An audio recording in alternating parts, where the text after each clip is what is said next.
Get out!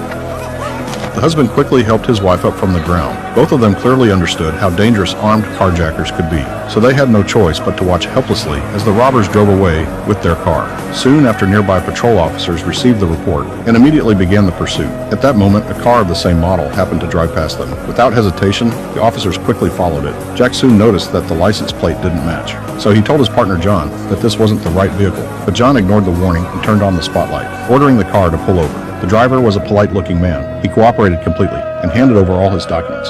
John casually passed the papers to Jack for a quick check, because what John really cared about was not the documents. He clearly had another intention, using suspicion of drunk driving as an excuse. He ordered the driver out of the car for a so-called test, but the so-called test was simply making the man perform ridiculous poses. Seeing this, the driver's wife could no longer stay silent. She angrily stepped out of the car and began shouting at the two officers. But John showed no concern. He pushed the woman against the car and started searching her. However, his hands clearly had improper intentions, moving from her hips to her thighs, and then sliding between her legs. Even after being treated like this, the woman could only hold back tears and silently endure it. Her husband could only stand there and watch, daring not to resist because they both understood that resistance would only make things worse. In the end, John finally let them go, but his behavior made Jack feel deeply disgusted. After returning to the station, Jack immediately asked his superior to assign him a new partner. He refused to keep working with someone like that. Meanwhile, the real carjackers were still roaming free. Inside the car, they were laughing and chatting, completely ignoring the road ahead. End of problem!